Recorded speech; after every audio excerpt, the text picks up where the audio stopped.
Welcome back to the channel. My name's Rob Manders and we're working on fixing our 4-seat rock crawler. Now, last summer we wrecked it pretty bad. We ended up cracking the motor, cracking the transmission, bending the front axle, bending some links, and bending the chassis. Well, just a couple tubes in the chassis, thankfully. We've already found a new motor. In the last video, we re-gasketed this motor and swapped everything over, got it back in the chassis. Now what we're doing in this video is we're going to be demonstrating how I plan on fixing this cracked transmission. 3 different tabs broke off, and I'll do some close-ups so people can see, but 3 different tabs where the bolts go through all broke off. I could have tried welding this. I'm not proficient in cast aluminum welding, but the only way you get better is to try something. So I've done a lot of cast steel welding, and so I had thought about that. I thought about it probably wouldn't have been too bad to try to fix this because it only broke off 3 tabs. My other option that I came up with, and one of you out there reminded me of, I had seen this before in the past, completely forgot about it, and then a viewer left a comment right here. I'll put up a little display, and I appreciate that because I completely forgot all about this. And what it is in the drag car industry, they're known for cracking transmission housings. Apparently it's a pretty common thing. So what they make are these bolt-on transmission bell housings, especially for the Turbo 350 and Turbo 400. And how it works is you cut off the old cast housing right here, and that's what we're going to be doing in this video. You cut off the old cast housing, and then you bolt this thing right to the pump, right to the transmission pump right here. And so what that'll do, this is going to be stronger than this old stock bell housing. Now, this was one of the HD Turbo 400s. This one came out of an RV. I did break the back off a transmission before, and that had to do with driveline length. And what happened is I was trying to save where I was flipping backwards, and I put it in reverse and then throttled it, and I came down super hard, and my driveline was just a touch too long. It bottomed out and then pushed the transfer case and then broke the end of the transmission. Now, since fixing that and putting this stronger housing on, I haven't had an issue for years. We've been wheeling that thing all over the place and haven't had an issue again. This is the first issue we've had in a while. And honestly, I think it was just the amount of force that went through that chassis, and everything was hard mounted and something had to give. Now, I think this is going to be a stronger setup. I don't think we're just replacing one for one because I'm going to be using an iron block motor rather than the aluminum block that I had before. And I've seen a lot of debate on this online. On Facebook, on Jake Berkey's Busted Knuckle, he started a, what are people's thoughts, aluminum block versus iron block? And it was really interesting to read all the responses and how many other people have broke starters where the starter bolts to the aluminum block seems to be the common place. And all of a sudden, all these other people started commenting that they've had the same issue. And so it kind of made me feel a little bit better that this wasn't just some sort of weird issue isolated to me. It's that a lot of other people have had that issue too with those aluminum blocks. The consensus seemed to be most people prefer the iron blocks over the aluminum blocks because they're stronger. So with that iron block motor that we're putting in, the motors won't have the same horsepower, but we never really used all the horsepower. It's still a V8, it's still plenty strong. And with that iron block V8 and with this aftermarket style bell housing, I believe that whole setup's going to be stronger. So I think it's going to be okay. What we're going to do is cut this bell housing off. Now, it did come with some instructions that I unfortunately spilled transmission fluid all over because this drain plug wasn't bolted on all the way. But it's pretty simple. All you have to do is look inside there and you cut off all the housing around where the pump mounts to so that you have a clean surface to mount this to. And so it also comes with some dimensions to start with, a measurement from here. And what I'm going to do is take that measurement and then mark all this, and then we'll start cutting. What I plan on using for this is I've got some 4.5-inch aluminum cutoff wheels because we wouldn't want to use a steel cutoff wheel on the aluminum. So these are aluminum ones. And then I also, for good measure, in case that doesn't work so hot, bought some Sawzall blades because I've heard of people doing this either way. I did a little bit of research on this and I found a few write-ups, but I didn't come across other videos where people were doing this. So I figured, why not make a video on this? And I mean, because we're doing this anyway, we're making a video series of fixing this buggy all back up. Then we'll get to this other project Jeep that we have that I'm looking forward of doing too, because I really love working on Jeeps. That's our next step, is to try to start cutting off all this old aluminum. So what I'm doing is drilling some pilot holes along here. So it came with a measurement, like 17 3/4, from the end of the transmission into the bell housing. And I made some marks, and then I'm drilling with a pilot hole just off of that a little bit, just to make sure that all lines up and that I'm gonna be cutting in the right place, because aluminum's super easy to cut. It's very easy to cut. And so I just want to make sure if I just drill some holes just shy of that mark a little bit, I can see where I'm at.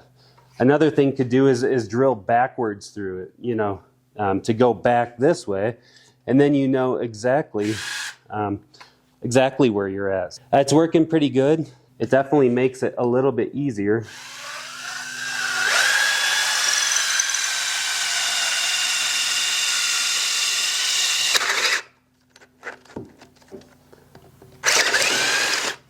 And then so when I'm drilling backwards, I can see right here.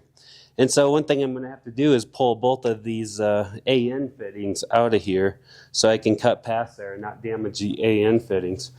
But that gives me a really good idea where I can cut and not cut too deep into this, because it'd be pretty easy to go a little bit too far and then cut into the transmission.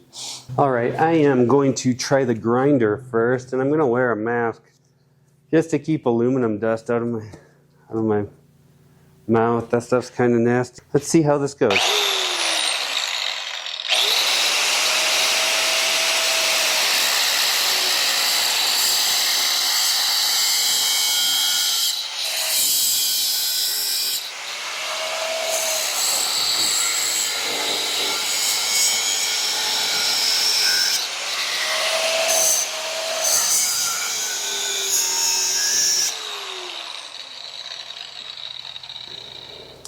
It cuts like butter, cuts super smooth. And so what I'm doing is I'm going a little bit wider than I need to, and then I'll go back and cut the rest off, because it cuts so easy. I just cut like a 4-inch hole in literally like a minute. So it cuts really fast, really smooth.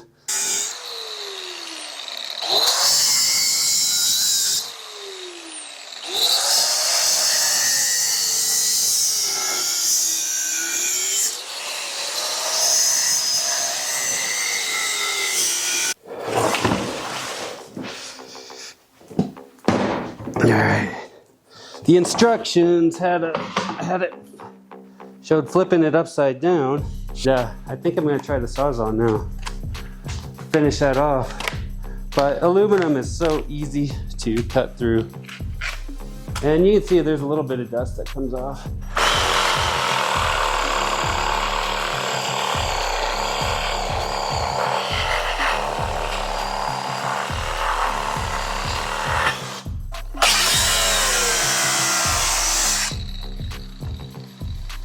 All right, so we are through the one side. Now, oh, look at that. Look at how brittle this is. It just cracks just like that. You can see just from this, it's just not that strong. I'll flip it over, and the cutoff wheel is definitely much faster. I don't do a lot of aluminum stuff. I mainly mess around with steel. Want to do some more aluminum stuff, but the cutoff wheel is definitely much quicker, much more efficient. So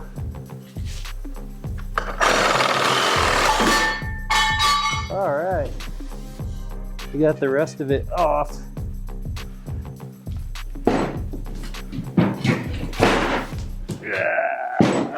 There we are. So what I gotta do is take off a little bit more over here. We have to have enough room And I think I have to take off more on this bottom to see.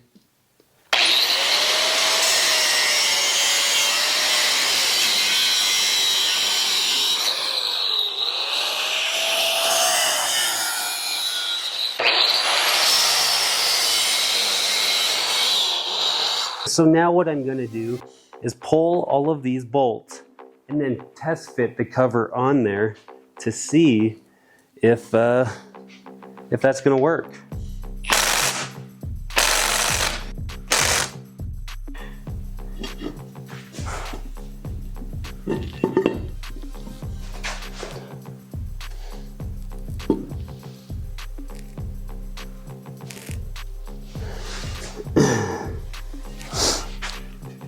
I think I'm going to have to take them fully. Looks like they're still blocking. I think I'll put on a flap disc and just take the rest of that off, clean it up.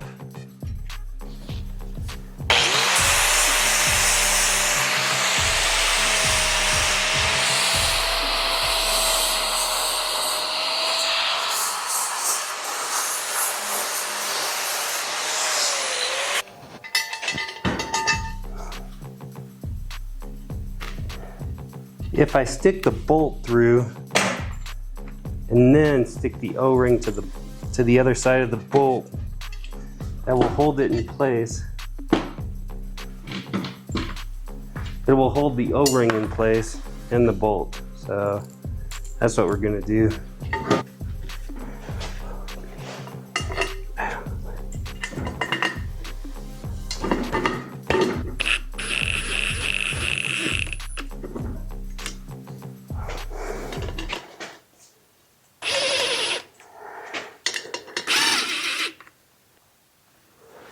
I think it looks pretty good. No. It looks like it's tight all the way around.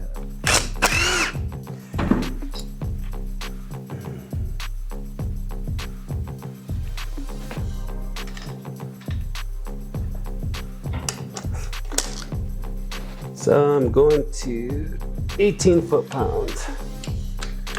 And just going around like I would.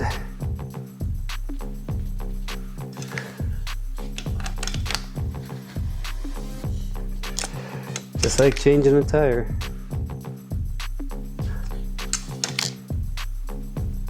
Here's the old broken bell housing. There's a new, tougher, stronger one. And we should be good to go. Clean this thing up, a little bit of solvent, get her cleaned up and ready to go. And then my next step will be putting it back into the buggy one of these days. I got to put the flex plate on the back of the motor, and then one of these nights after work I'll come out here and bolt this thing back in there. Everything keep going back together. So, you know, just a couple more things here. I've been dragging my feet a bit with this whole rock crawler project. I could have got all this done a lot faster, but I like to take my time and take it easy and not be in a rush. When I rush and try to get things done really quick, that's when I make mistakes and then I have to go back and redo it. So it's one of those things where in this instance, I don't really need to get this thing running. I mean, we do have the other car for when we want to go and stuff. So it's not like my only option. So I'm not in that big a hurry. But it'll be nice to get it done. So even if I rushed as much as I could, the snow's going to fly here in a few weeks and pretty much season will be over. But this way I get to take my time and, you know, the car will be done for next spring, no problem. You know, we recently, a couple months ago, got notification that the channel got over 1 million views, you know, on YouTube, which we've been at this for a while. We've had a channel for a while, but we've been a pretty small channel, pretty kind of small niche, I guess you could say. But the cool thing about that is when you look at the watch minutes, you know, that equals when you take the hours times the minutes, that's over like 3 million watch minutes.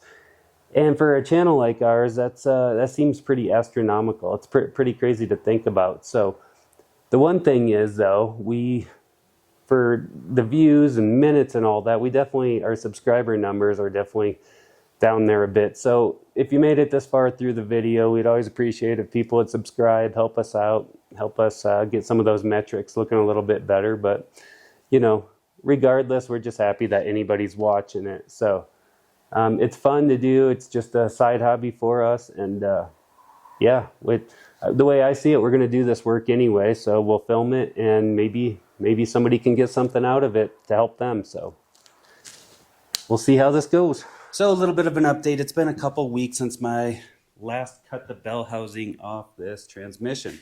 So I go to install the transmission, and first I got to put in the flex plate. That's when I realized the old flex plate was cracked. So that was cracked too. So set me back again. I had to go order a new flex plate. Well, the new flex plate comes in. Of course, it was one of those things where when you need something, it takes forever to get here. So the new flex plate took a week and a half to get here.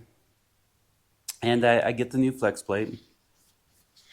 And yeah, we get that installed. I start putting the transmission in, and then realize I can't tighten it down all the way. And also the torque converter won't spin. So ran into another issue. So turns out the stock torque converter is too big for this new bell housing.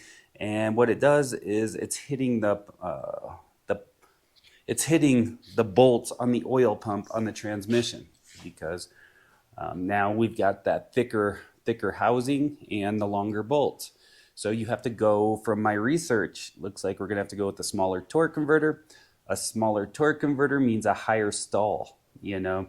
So I always do stock torque converters because it's just safe. Some people are worried they push through your brakes and stuff with an automatic transmission. I really haven't had that issue. I like the stock stall rates. However, what I'm going to have to do is try a higher one that's a smaller torque converter. So I'm going to order a 2200 stall from Summit Racing and pull this transmission back out, and we're going to try that again. So, you know, it's just one thing after another. It's like with anything. You make one change and you don't anticipate the next change. My research of this, I didn't really notice that. You're going to have to run a smaller torque converter. So a smaller torque converter always, from my research, typically correlates to a higher stall rate. So what's wrong with the higher stall rate? Well, I've been around a few different friends that have had really high stalls in their rock crawlers, and it was almost like rock bouncers. Like they give it a little gas and tires just peel out. And I like a nice low stall stock where you just can do a little gas, little brake for crawling. And I've seen people with higher stalls that have it worked out pretty good. There's a number of different factors for all that. So I'm going to try just a slightly higher stall. I'm going to order like a 2200 stall and try that. And hopefully that will be small enough that I don't have this issue. Another option would be try a Turbo 350 torque converter. They're 1 inch smaller than the Turbo 400 ones. And but once again, if I'm going to do this, I want to just order the one and be done with it. So that's what I'm going to do. That's my plan moving forward. And going to get that ordered up. Another kind of lessons learned on this transmission has been, when I cut for the housing, when I cut all that extra housing off, I cut too much. And what that left is that gap between the main transmission body and the new bell housing. And it's just, I don't think it's going to affect anything. It just doesn't look as nice, you know. So it's one of those things, if I was doing this again, I would probably not take off so much material, try to leave more there so that the gap's a lot smaller and less noticeable. It just looks neater. I don't think it's going to affect anything other than looks. It's just kind of craftsmanship and kind of a mistake that I didn't really think about, but maybe somebody else can learn from. So now I got to pull this transmission back out of here. We'll pull the transmission back out of here, which once again fought me every step of the way. We'll pull that out of there and try to get a new torque converter ordered. We'll go from there, and hopefully I can get this transmission in here. I can get the transfer case back in there and just start putting everything back together so I can start doing the metal work. Once again, I didn't want to do any metal work in here while everything's open. I don't want to have an open motor, open transmission, all that stuff with grinding dust everywhere. So That's why I've been kind of dragging my feet with some of this other work. I like to have everything cleaned up and put away before I start doing this other stuff. And then we'll start moving along and start making a lot more progress. The other thing is, it's also winter, so I'm not going to go rock crawling every weekend. You know, we just went snow rock crawling the day before with this, and I would never do that. I hate mud, stuff like that. But it was actually a lot of fun. We all had a great time, and but that's something I don't usually do. Usually this time of year, we're done with all that, putting everything away, and then it's time to work on stuff. And we just people just keep calling us. So going to slow down a bit, and we're just going to get back to garage work. That's going to be my content from here on out, is just going to be garage work, working on stuff, and getting ready for King of the Hammers. We got a few other things that I'm excited to tell people about as well. Some new exciting things coming down for the future. Maybe I can get started on this Jeep back here at some point. I don't know, but I'm just always bouncing around different ideas in my head. But I do need to get this thing fixed. I do need to get it all put back together, because I've got a major mess going on.